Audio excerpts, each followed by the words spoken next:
Sobre el juicio de Jesús y sobre todas las anomalías que hay una buena cantidad de bibliografía, no los quiero cansar. Hemos tenido dos magníficas meditaciones en esta mañana, la de Rafael, también la de nuestro padre fundador Osvaldo. Yo lo único que quisiera es mencionarles alguna fuente. La mejor que encontré es esta.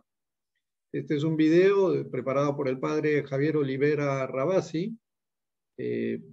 Tiene un canal de YouTube que se llama Que no te la cuenten. Él es argentino, la verdad que publica y siempre postea cosas muy interesantes.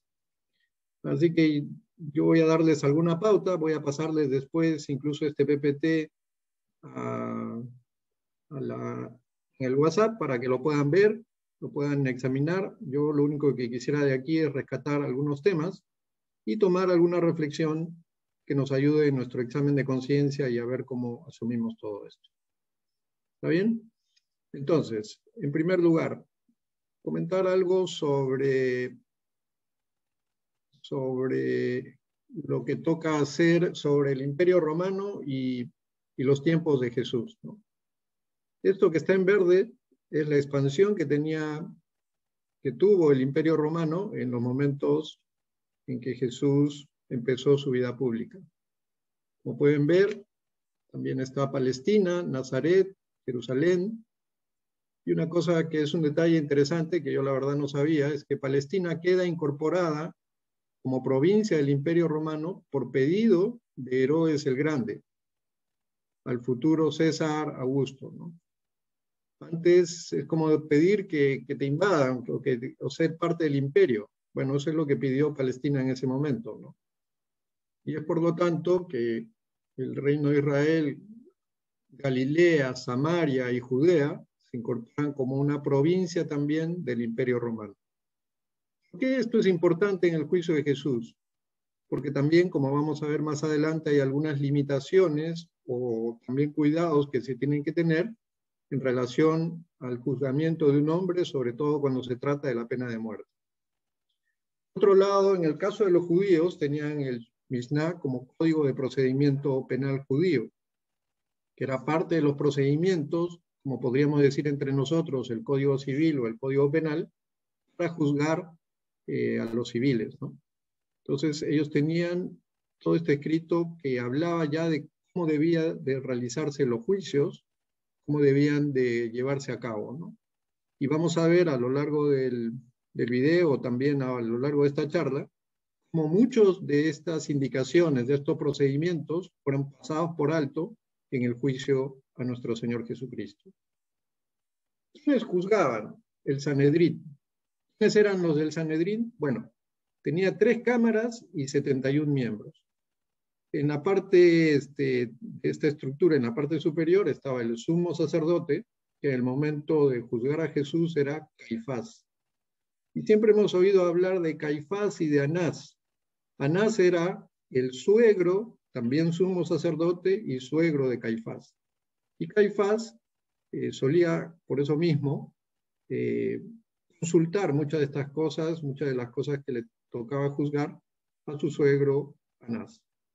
Después estaban los sacerdotes, que eran los que presentaban también ante el Santísimo, presentaban también ante esta presencia en el templo, y eran los que presentaban las ofrendas. Luego estaban los escribas o doctores, que eran los conocedores también de las escrituras. Y finalmente los ancianos, que más que ser viejos eran sobre todo los notables de la comunidad judía en cada lugar. Sin embargo, había que también notar que los judíos tenían divisiones internas, ¿no? Estaban los saduceos o justos, que eran prorromanos, los fariseos, o llamados también separados, que eran antiimperialistas. Un fariseo importante en la Biblia, por ejemplo, San Pablo, ¿no? Mejor dicho, Saulo. Saulo era fariseo, había sido incluso educado por uno de los fariseos más notables, que era Gamaliel. Entonces, parte de esta secta, de esta división interna entre judíos, era justamente la de los fariseos, que eran estrictos cumplidores de la ley. Y luego estaban los celotes, revolucionarios, nacionalistas, No hay que olvidar que Jesucristo tuvo justamente a uno de los celotes, a uno de estos revolucionarios, como parte de sus 12 discípulos, ¿no? En el momento de juzgar a Jesús se producen algunas reuniones previas. Algo que desata todo esto no son solamente los signos que Jesucristo había hecho. Nuestro Señor había comenzado su vida pública y después de predicar había empezado también a sanar a los enfermos. Cuando en algún momento también Juan el Bautista manda a preguntar a Jesús, ¿eres tú el Mesías o tenemos que esperar a otro? Y acudiendo a las mismas escrituras, Jesucristo le responde a estos emisarios que había mandado Juan el Bautista y les dicen, díganle a Juan que aquí los ciegos ven, los cojos andan y se predica la llegada del reino de Dios al pueblo. Estos son los signos que estaban anunciando la llegada del Mesías. Pero el signo mayor, tal como lo establece también el Evangelio de San Juan, es justamente la resurrección de Lázaro.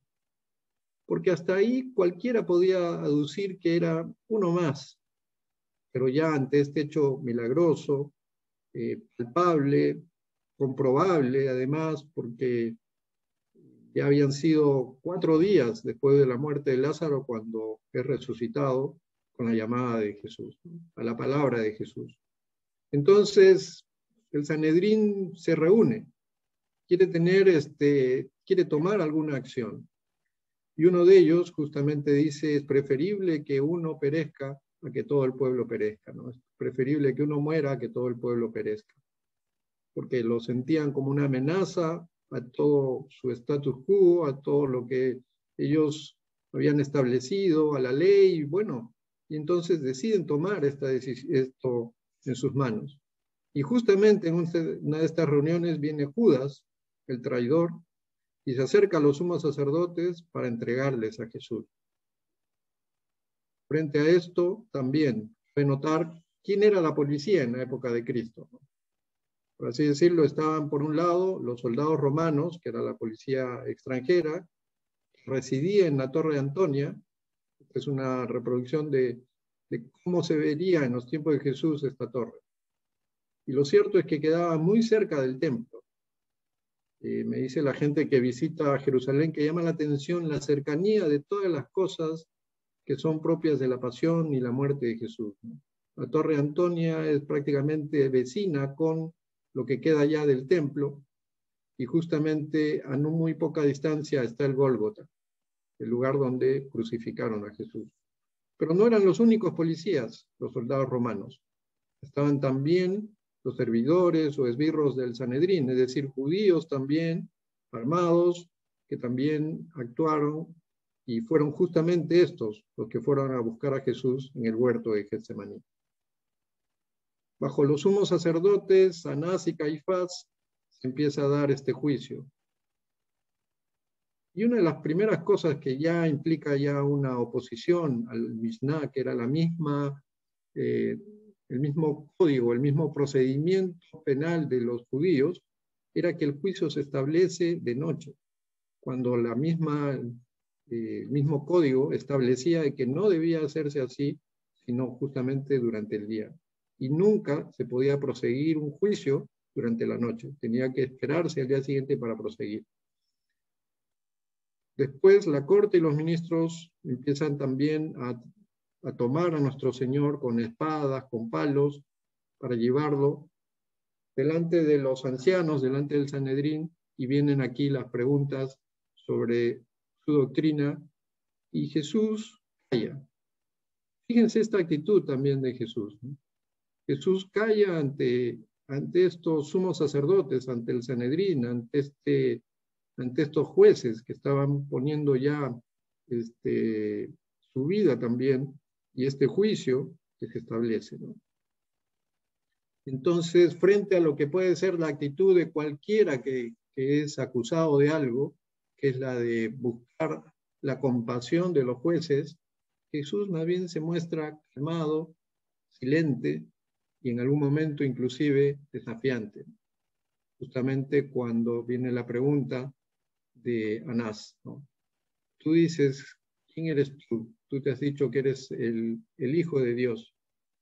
Y Jesús, desafiante, responde con toda claridad, con toda firmeza. Tú lo has dicho, yo soy el Hijo de Dios. Y en ese momento entonces viene el sumo sacerdote a rasgarse las vestiduras, a decir, todos lo hemos escuchado, este es una blasfemia, se merece la muerte. Pero como no podían tomar la muerte en sus manos, es que trasladan también entre Anás y Caifás, y esta era la pregunta, ¿eres tú el Mesías, el Hijo del Bendito? Y lo trasladan finalmente frente a Pilato. Pilato era el procurador romano. En esos tiempos, como parte de justamente esta anexión que había buscado el rey Herodes el Grande, era porque estaban siendo amenazados por naciones extranjeras que iban también a invadir Palestina, ¿no? Entonces, frente a esto, el procurador romano, Pilato, dirigía algo así como toda una legión, alrededor de 10.000 hombres, pero frente a una ciudad que justamente para Pascua se llenaba de gente, ¿no? Algunos historiadores, como Flavio Josefo, estiman que llegaban a la ciudad alrededor de 1.000.000 de personas. Fíjense, eso es muchísimo en los tiempos de Jesús e incluso hoy, ¿no? Imagínense un pueblo pequeño que se llena de gente. Todos los servicios topados, no hay lugar donde cubrirse, y es por eso de que anda con pies de plomo también Pilato, ¿no? Sabe que se puede encender la pradera, sabe que se puede generar también una situación anómala. Y frente a esto, y es aquí donde sí quiero detenerme en detalle, está hablando Jesús, y para esto voy a tomar el Evangelio de San Juan, y le dice Pilato, ¿luego tú eres rey? Y respondió Jesús, sí, como dices, soy rey. Yo para esto he nacido, y para esto he venido al mundo, a dar testimonio de la verdad. Todo el que es de la verdad, escucha mi voz. Todo el que es de la verdad, escucha mi voz. Y le dice Pilato, ¿qué es la verdad? En ese momento vemos la actitud de un hombre, también con soberbia frente a la verdad. ¿Quién es la verdad? Jesucristo mismo. Jesucristo es la revelación de Dios Padre. Jesucristo es el Hijo hecho hombre. Es el mensajero, pero a la vez es el mensaje. Él es tal como él mismo lo expresó. Yo soy el camino, la verdad y la vida. En este momento Pilato está frente a la verdad. ¿Y qué es lo que hace Pilato? Se da vuelta y busca más bien tender a los hombres. Busca caerle bien a la gente. Busca más bien preguntarle, ¿no? Y agradar a la multitud. ¿A quién quieren? ¿A Barrabás o a Jesús? ¿A quién voy a soltar? Y la multitud, ya leccionada por estos sumos sacerdotes, más bien buscan a liberar a Barrabás. Pero quiero regresar a esto, porque creo que este es el drama del hombre moderno. Estar frente a la verdad y no verla, o no querer verla o negarla. Hoy día, hermanos, estamos viviendo una situación especial, anómala. Es una situación que voy a dejar de compartir para poder ver algunos rostros también. Estamos viendo una sociedad, estamos viviendo una sociedad que está en guerra, pero está en guerra principalmente contra la verdad. Dicen los expertos en geopolítica que cuando se produce un conflicto, cuando se produce una guerra, lo primero que desaparece es la verdad. Bueno, hoy estamos viviendo un conflicto que no será armado en todas las veces, pero estamos viviendo una guerra cultural, una guerra también de conquista, pero en la cual la verdad es la que sufre. Y si empezamos a mirar ya concretamente no la situación geopolítica global, sino nuestro propio país, darnos cuenta de que hay una crisis moral increíble. Es una crisis que desde la punta del pelo hasta la uña está infectando toda la sociedad peruana. Es un asco ver de verdad la corrupción en las esferas más altas. Presidentes encarcelados o también con juicios pendientes por corrupción.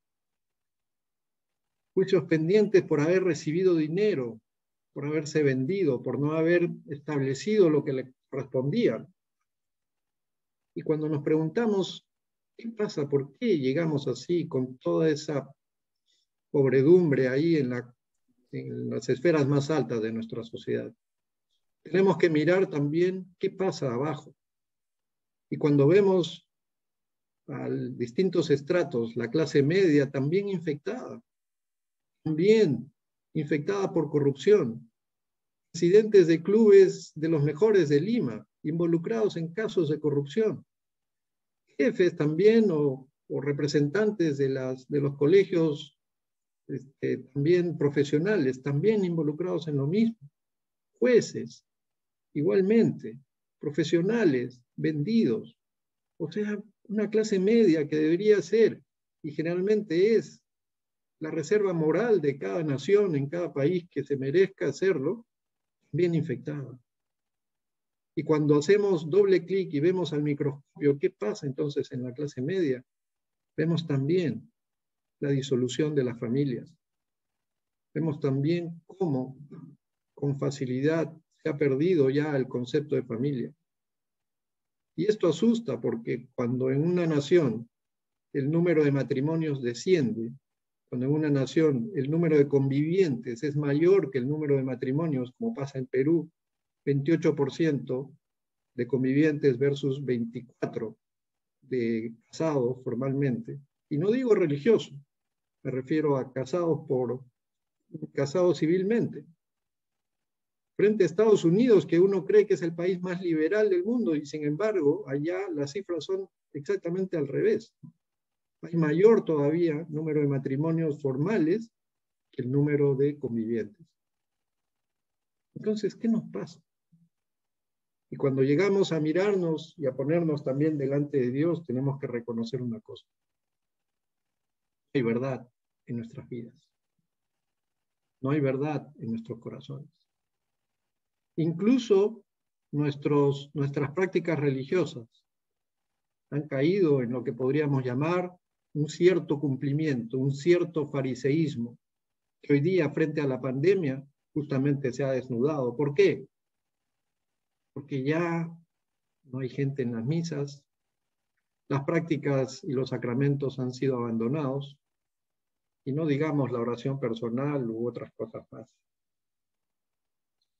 Hermanos, por eso mismo, poniéndonos delante del Señor, tenemos que preguntarnos, ¿hay verdad en mí? ¿Hay sinceridad en mí? ¿Qué me pasa en este tiempo?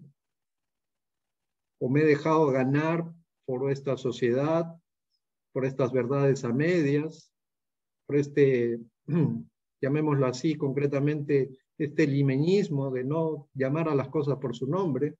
Porque como dicen incluso desde fuera, ¿no? Ustedes los limeños sobre todo son especiales, ¿eh? No dejan la puerta ni abierta ni cerrada, la dejan juntadita. Los postres no son ni líquidos ni sólidos, son mazamorra, ¿no? Entonces hay como una debilidad, una ambigüedad, es como nuestro cielo en el invierno, ¿no? Este cielo gris que no es el azul limpio de la sierra, o el otoño tal vez ya lluvioso de ciertos lugares. No, es un gris que no muestra nada, ¿no? Y no será así también nuestra vida. Hermanos, frente a esto yo también me pongo delante del Señor y digo, Señor, ayúdame a cambiar. Ayúdame a ser sincero contigo mismo, porque si tú me pides que te ame de corazón, que te ame a ti, oh Dios, sobre todas las cosas, y voy a un sacerdote y oculto mis pecados, y cuando me confieso deliberadamente oculto pecados graves, estoy mintiendo, oh Dios. Y cuando también tú a través del 8º mandamiento nos pides, Señor, que no digamos falso testimonio ni mentiras, son de las pocas cosas de las que nos confesamos. ¿He dicho mentiras? ¿He hablado mal de otros? Y sobre todo cuando he hablado mal de otros, he hablado mal de algunos que son consagrados al servicio de Dios. Un sacerdote me llamó la atención por esto, porque no es un pecado sencillo el hablar mal de los consagrados a Dios, sacerdotes, obispos o el mismo Papa. Es un pecado que tiene una gravedad mayor. Entonces, doble penitencia. Me tocó, les confieso, me tocó. Pero por eso mismo, si queremos caminar en la luz, si queremos caminar en la verdad, tenemos que preguntarnos, ¿soy sincero en mi trato con otros? ¿Hay sinceridad, hay transparencia? O más bien trato de hacer las cosas ambiguas, a medias, ¿no? Entonces, sé guardar un secreto, sé guardar la confidencialidad de vida de mi compartir, por ejemplo. Hermanos, yo lo que veo es que el Señor nos está pidiendo, tal como nuestro Padre Fundador nos recordaba, ser más de lo que creemos que podemos. Pero la verdad, tenemos que comenzar por la verdad en nosotros mismos. Tenemos que comenzar porque haya luz en nosotros. Y en esto quiero recordar las palabras de San Juan. En la primera carta de San Juan, él dice, Dios es luz y en él no hay tiniebla alguna. Si decimos que estamos en comunión con él y caminamos en tinieblas, mentimos y no obramos la verdad. Si decimos que estamos en comunión con él, que yo no solamente soy de misión en comunión, sino que yo tengo comunión con él, yo vivo en él y él vive en mí, pero caminamos en tinieblas, mentimos y no obramos la verdad. Entonces, Luis Enrique, ¿qué nos toca hacer? Me pueden preguntar. Y me adelanto. Algunos remedios frente a esto. Cuando vayamos a confesarnos, decir toda la verdad, todo lo que nos pasa. No exagerar, pero sí, no quedarse con nada. Cuando vamos, y esto lo digo porque somos comunitarios, y no sé si habrá alguno nuevo que nos acompaña, pero todos los que estamos aquí, y sobre todo acá en La Molina, creo yo, tenemos la obligación de pertenecer a un grupo de compartir. Pero si oculto la verdad a mi guía espiritual, a mi guía de grupo de compartir, si oculto lo que me está pasando, si oculto lo que me pasa en mi interior, si oculto las tentaciones por las que estoy pasando, ¿no? Entonces, es como tener un secreto a medias, ¿con quién? Con el enemigo. Entonces, si yo tengo un secreto a medias con el enemigo, ¿quién es nuestro enemigo? Satanás. Si yo tengo un secreto a medias con él, entonces me he hecho amigo del enemigo. Por eso, hermanos, si queremos desarrollar la sinceridad, si queremos desarrollar esta virtud, juntemos la verdad en nuestro grupo de compartir. Confiemos en la confidencialidad, que si alguna vez alguno chismea por ahí, será problema de él con el Señor. Pero mi obligación es decir lo que me toca hacer, decir y poner mi vida transparentemente frente a la vista de mis hermanos y de mi guía. Y con mayor razón, mis pecados delante del confesor. Bueno, otro consejito. Sinceridad con Dios, con el director, con el guía, con tus hermanos, con los hombres, con la familia. Y así podremos estar seguros de que estamos caminando en la luz y podremos perseverar. Y cuando se trata de decir cosas en el grupo de compartir, ¿por dónde comenzar? Bueno, comenzar por aquello que justamente uno está buscando ocultar, por aquello que uno no quiere que se sepa. Como decimos siempre en los grupos de compartir de los hombres, hay que poner las tripas sobre la mesa. Hay que poner esas cosas feas y ocultas que uno quiere que pasen siempre desapercibidas o que no sean conocidas. Este es el camino para la sinceridad. Y la otra cosa, hermanos, ya para ir terminando, llamar a las cosas por su nombre, no buscar adornar las cosas. Este tipo es un adúltero, acaba de dejar a su esposa y viene a presentarnos a su amante, a su conviviente, y viene con el eufemismo de decir, es mi nuevo compromiso. Por favor, nuevo compromiso. O sea que por ser nuevo es bueno. Y ahora sí se compromete, y al anterior compromiso que es ante los hombres y probablemente ante la iglesia, ese no era compromiso. O sea, ¿qué fue? No dejemos pasar estas cosas. Llamemos las cosas como son. Tengo hijos que no conocen al Señor. ¿Qué son entonces? Paganos, no creyentes. Hay que tratarlos como tales. Entonces, ¿qué necesitan? Evangelizarlos, sí, orar por ellos, sí. Pero digamos la verdad. Y digamos la verdad con relación a nosotros mismos. Y esto va para los hombres. Si estás dudando acerca de tu santidad, pregúntale a tu esposa. Pregúntale a tu esposa qué opina de ti. Pregúntale qué cosas necesitas mejorar.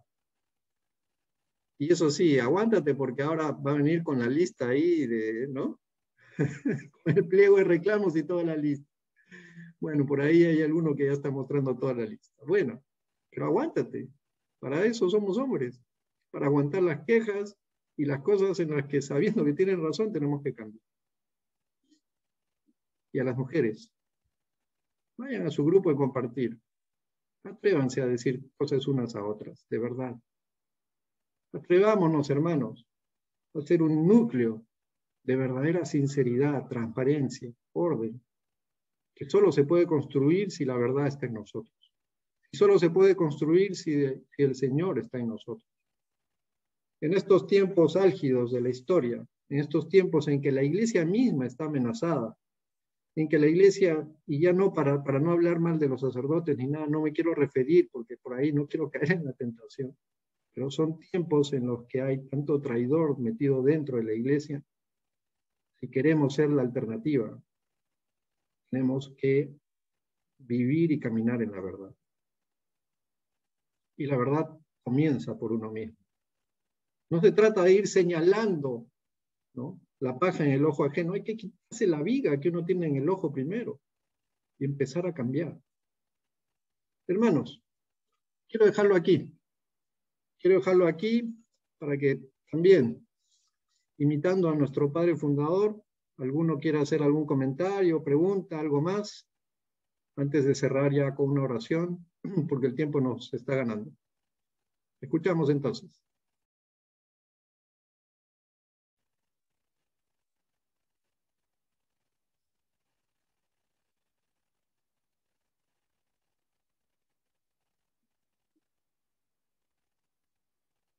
Uno puede hablar también de lo que pasa en otras comunidades, ¿no? Me he enterado que por allá lejos sucede esto, a ver. Luis Enrique, si me permites. Sí, a ver, si puedes levantar un poco la voz que no te escucho bien. Primero, agradecerte porque nos has recordado un tema fundamental, que es el tema de la verdad. Efectivamente. Y la verdad comienza no solamente por decir las cosas que pasan afuera, con relativa objetividad, sino efectivamente las cosas que nos pasan por dentro, ¿no? Y ese fue el planteamiento justo. Tuvimos la gracia con mi familia de confesarnos esta semana con el padre Eloy. Y efectivamente, mi primer cuestionamiento fue, ¿qué decir, qué callar? Por vergüenza, por las cosas, porque esa es la tentación que nos pasa, ¿no? Ese es un primer exponerse la verdad que quería comentar.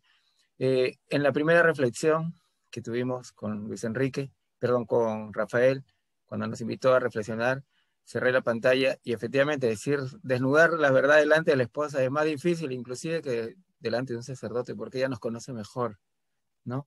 Entonces sí, este tema de la verdad sí nos interpela porque nos descubre en nuestra flaqueza, nuestra debilidad, y no solamente nos descubre, sino que si uno quiere ser honesto, tiene que hacer algo, ¿no? Yo quería comentar nada más eso. Gracias. Muchas gracias, Miguel. ¿Algún otro comentario, pregunta? Vamos. Buenos días, Luis Enrique. Agradecerte, Oye, dale. ¿Cómo estás?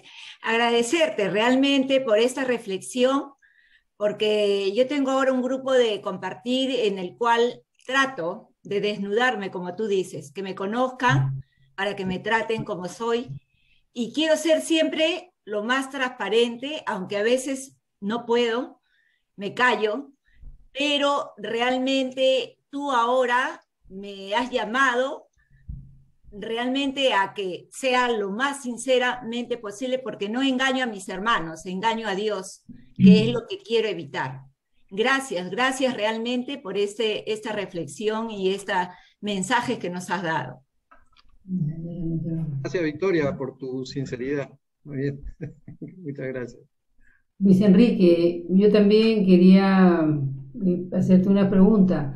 Primeramente, darte gracias por el tema. De verdad que no me imaginaba que fuera tan interesante y tan actualizado. Porque de verdad muchas veces nos pasa eso, ¿no? Que ocultamos cosas para no herir, posiblemente, para congraciarnos. Es un tema, me parece muy delicado, pero que sí es importante tomarlo en cuenta. ¿Cómo trabajamos, si nos puedes ayudar, ¿no? Cuando hay mucha susceptibilidad, especialmente en las mujeres, hay mucho de esto, ¿no? ¿Cómo se puede hacer? A ver si nos puedes ayudar un poco más sobre esto. Gracias, Luis. Bueno, la susceptibilidad son las cosquillas que tiene el otro, ¿no? Es una debilidad de carácter y es parte del guía el saber tratar esa debilidad, pero hay que ir fortaleciéndola, ¿no? Hay que fortalecer el carácter, hay que señalarlo, pero no se trata de ser brutal tampoco con las verdades, se trata de ayudar a la otra persona porque nosotros también, ¿no?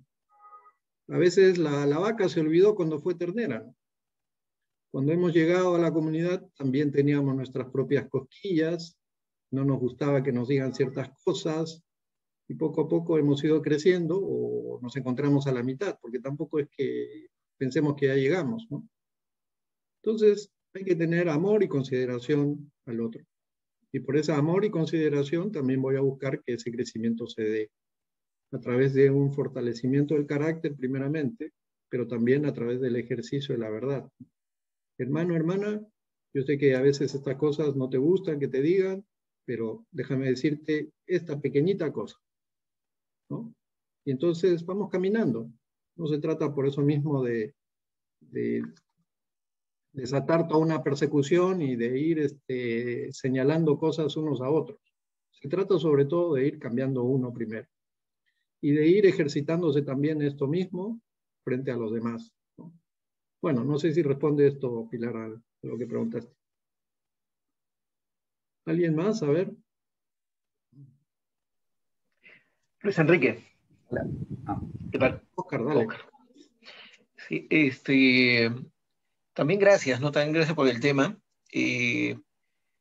Pensaba en el balance, cuando comentabas esto que podemos caer, que a mí también me ha pasado, ¿no? Digamos, el mirar hacia la iglesia, hacia las jerarquías en general, y ver con mucha facilidad y no siempre con certeza ver las cosas que no hacen o les falta hacer a propósito o por conveniencia. Y este balance, con qué facilidad hacemos esto hacia afuera y el mirar hacia adentro, nuestra propia verdad, ¿no? Entonces, pensaba que lo podemos usar de palanca. O sea, si puedo ser tan riguroso con el otro, también puedo ser igual de riguroso conmigo. O sea, es usarlo de palanca, ¿no? Poder ser tan injusto o justo con el de afuera como conmigo mismo. Entonces, no voy a ser menos que eso. Y pensaba en eso, ¿no? Para un poco callarme con el de afuera y más bien mirarme a mí mismo. Sí, me parece bien, ¿no? Hay temas delicados con relación a la iglesia, pero o somos parte del problema o somos parte de la solución. Somos parte del problema si solamente nos dedicamos a señalar bueno, esto está mal, esto también, y que aquí, que allá, ¿no?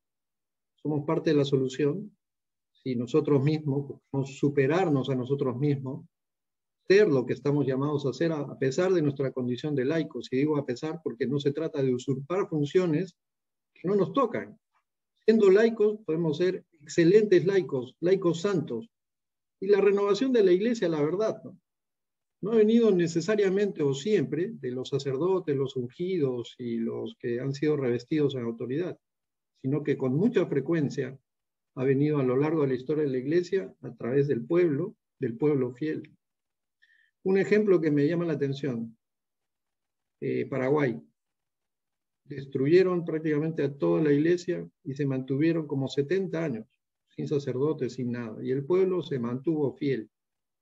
70 años significa prácticamente 2 generaciones. Y se mantuvieron fieles. Y en otras partes del mundo también. La iglesia detrás de la cortina de hierro no se mantuvo fiel. De ahí justamente vino un papa, ¿no? El papa polaco.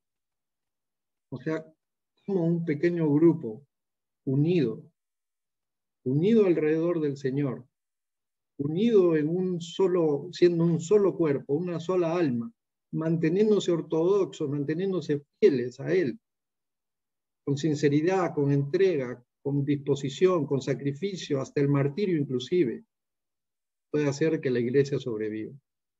Hermanos, acostumbrémonos a la nueva normalidad.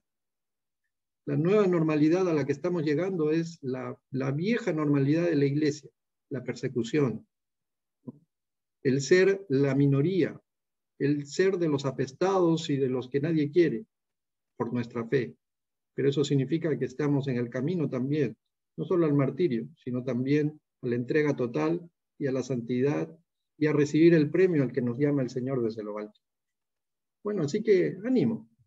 Estamos llamados a eso, así que bien, son tiempos especiales. ¿Alguien más, ya para ir terminando?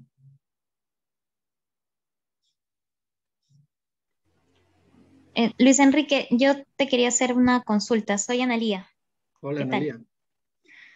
Mira, negrita, Analía, no sé por qué. sí, disculpa. No Lo hay que pasa es problema, que tengo dale, fallos te escuchamos. con el internet.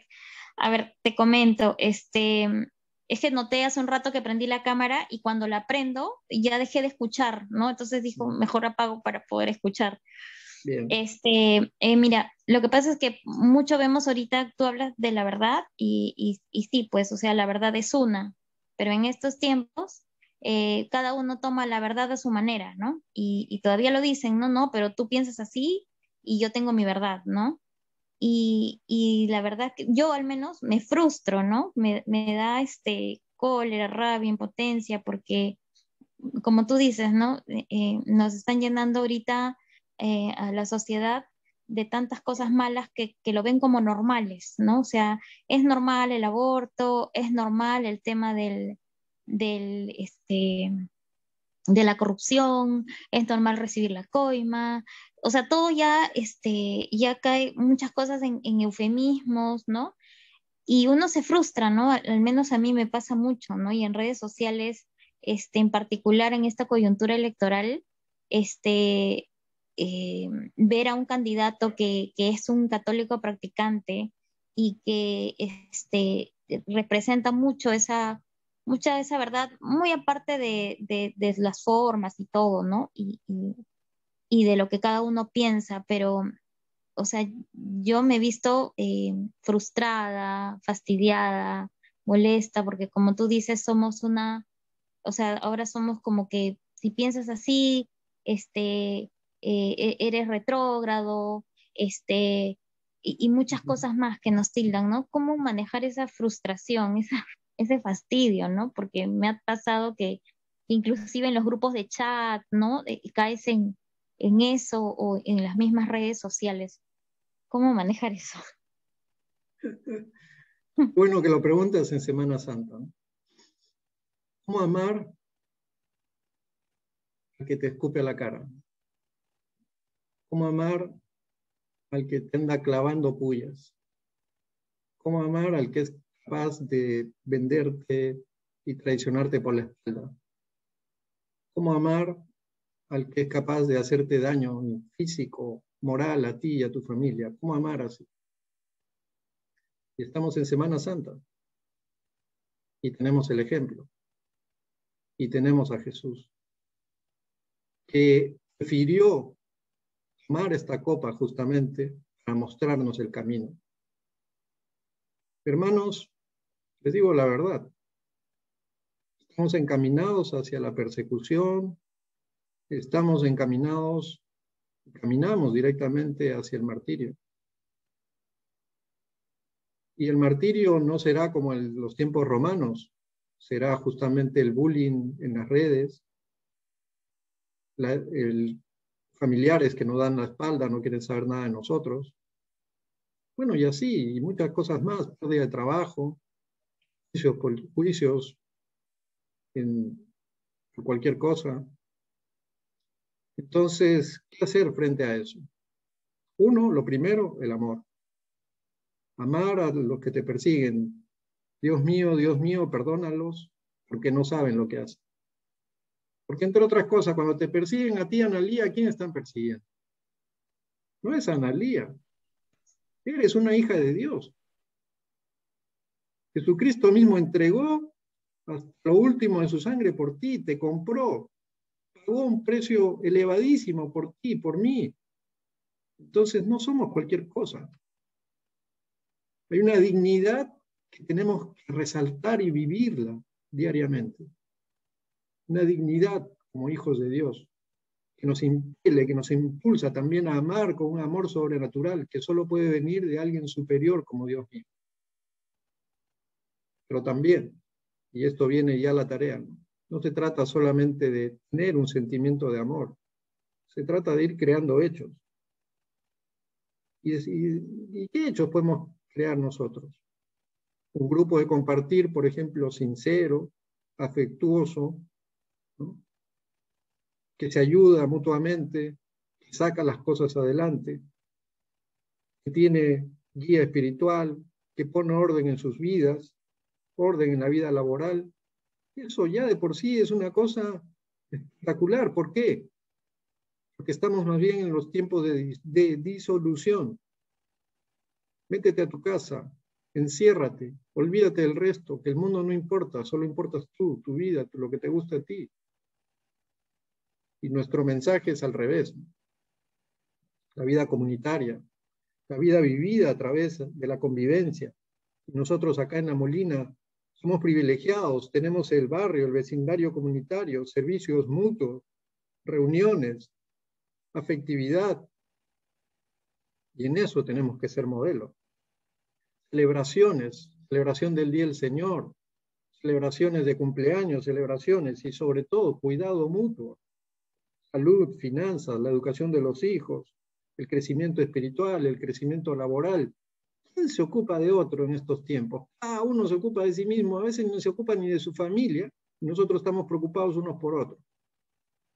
Eso, cada día más, así como las sombras se proyectan en la tarde, así nosotros también, nuestra sombra, la de misión y comunión, como dice, va llegando la hora de la manifestación de las grandes obras que Dios mismo está haciendo en nosotros, a través nuestro y a través de esta comunidad. Así que, Analía, no te sientas derrotada, al contrario, son unos tontos estos. Y tú dedícate a construir lo que hay que construir. No te dediques a atacarlos, ni a sufrir arteramente los golpes arteros que te pueden dar. Empieza a vivir la alegría de sentirte hermana de una comunidad que te quiere, que te ama, que te recibe, a ti, ¿no? Y de la que también necesita de ti, de tu entrega, de tu sacrificio, de tu amor por el Señor y por la obra. Así que eso es, ¿no? No sé si responde, Analía, un poco a lo que estabas preguntando. Sí, Luis Enrique, muchas gracias. Muchísimas gracias. Bueno, una más y nos vamos. Hola Luis, ¿cómo estás? César. Bueno, César, ¿qué tal? ¿Cómo estás? Qué gusto. Gracias por la reflexión que nos has hecho. A veces, sí, pues, no decimos la verdad completa, ¿no? Y a veces también, cuando la decimos, a veces también, o de otra persona, le queremos decir, a veces recibimos que estamos juzgando o que estamos siendo soberbios. Cuando veía lo que ponías en la pantalla de Jesús, que Él es la verdad, y le preguntaban qué es la verdad, implicaba también, y me ponía a pensar en que para decir la verdad también uno tiene que ser puro, ¿no? Y luchar por la pureza, ¿no? De uno mismo, para poder decirla también. Y reflexionaba en mí que a veces, claro, me pueden decir que soy un soberbio, o que puedo estar juzgando, porque de repente mi actitud o mi forma o mi persona tampoco es tan pura como la de Jesús, ¿no? Como la que se plantó y dijo, sí, pues yo soy la verdad, ¿no? Entonces, reflexiona hacia mí un tema también de poder buscar esa pureza para poder decir la verdad. Pero mientras que llegue esa pureza que tenía Jesús, que de repente nunca le alcance, ¿cómo decirla sin recibir esa respuesta de que soy soberbio o de que estoy juzgando por decirlo o decirle a alguien, ¿no? Eso es uno. Y la otra parte es que el domingo que estuve en misa, escuchaba de que de repente no iban a haber algunas iglesias que abrieran, sobre todo los días viernes y sábado. Y le invitaban a uno al tema de, bueno, la iglesia doméstica, que eso siempre habrá. Pero también uno necesitaba recibir el cuerpo de Cristo y que cada vez se hace más necesario, ¿no? En lo personal. Y me preguntaba y me daba ganas de repente de decir, pucha, da ganas de salir al frente y decir que no sé si es que será media hipocresía disfrazar la iglesia en estos días de Semana Santa, de tener un tema, entre comillas, de casa, que siempre se dará seguramente para los que somos cristianos en Semana Santa, de reflexión, pero también necesitamos el tema de la iglesia. Entonces ya ahora nos invitan tan fácilmente a reflexionar en casa y no venir a misa, ¿no? Y no estará esto disfrazando una realidad de temor, de mediocridad de la iglesia. Y también me ponía a pensar que de repente eso también es un juicio, es un juzgar a la iglesia. Entonces, bueno, estamos jueves santo y seguramente Dios quiere que el domingo llegue con más claridad al término de esta Semana Santa, ¿no? Pero me quedan estas dudas que prefiero que hoy día sea jueves y el domingo tener la claridad de poder haber vivido realmente una Semana Santa. Gracias, Luis.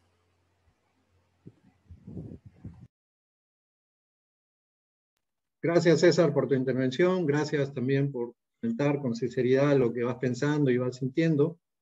Y creo que todos, cada uno de nosotros tiene un mundo hoy día de cosas que lo inquietan, ¿no? No son tiempos normales, son tiempos especiales. Y son tiempos especiales que también han sido permitidos por el Señor. No es que el Señor nos haya mandado la pandemia, no es que el Señor nos encierre, pero permite que esto suceda porque hay un plan detrás. Él está buscando nuestra entrega cada día mayor, claridad de ideas, unirnos, un corazón entregado hacia Él. Y quiere también, siento yo, que no salgamos iguales de todas estas cuarentenas y entregas. Quiere darnos mucho más.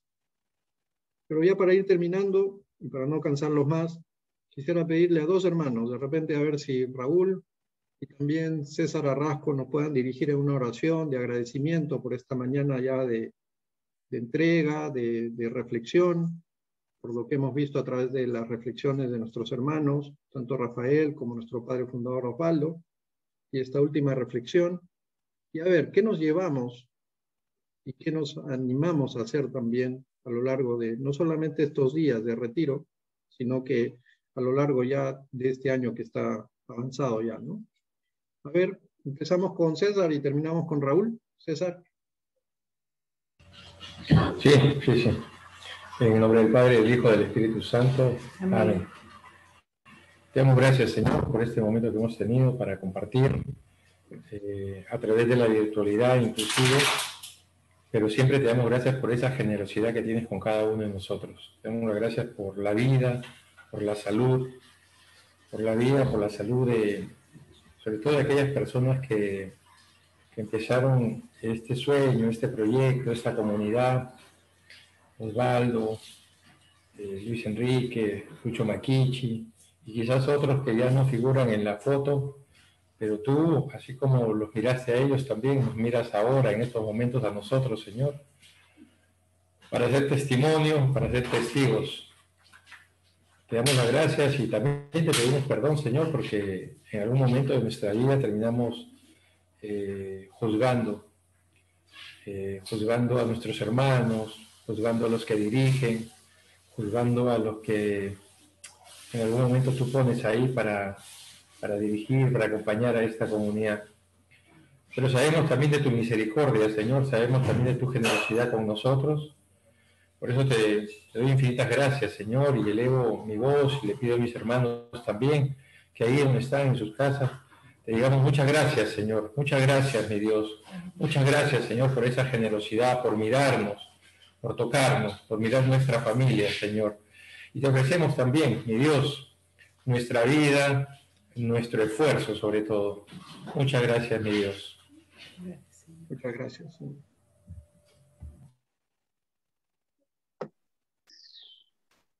Santo Dios, te doy gracias, Señor, por este día, primero por la vida.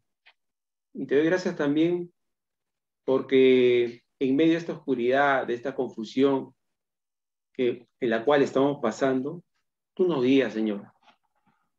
Era impensable antes de la pandemia tener una Semana Santa así como ahora, pero no nos han podido parar, Señor, porque tu Espíritu nos dirige, nos acompaña, nos guía, y tú eres un Padre amoroso que no nos deja, Señor. Para este día te pido, Señor, que nos hagas ver a cada uno de nosotros tal como somos, Señor, que hagamos un examen de conciencia recto, puro, santo, para poder alcanzarte, Señor. Te pido que nos des un espíritu guerrero, un espíritu combativo, pero en primer lugar por nosotros mismos. Que nos miremos tal como somos y que lo pongamos en tus manos, en tu altar. Que lo pongamos todas las cosas que tenemos a tus pies, Señor. Porque tú todo lo malo lo conviertes en bueno. Bendícenos, Señor, condúcenos, Señor, en esta Semana Santa de una manera profunda para que podamos generar en nosotros mismos un cambio, una mejora y un alcanzarte más día a día para poder estar en tu mesa celestial, Señor, para estar en el paraíso. Bendícenos, Señor, protégenos y gracias. Desde hace como más de un año. Gracias, Señor, por todo. Gracias, Señor. Gracias, gracias. Y bendito sea, Señor, por todo lo que me das, lo bueno y lo malo. Gracias, Señor. Gracias. Amén. Muchas gracias, Señor. Gracias. Por Jesucristo nuestro Señor. Amén.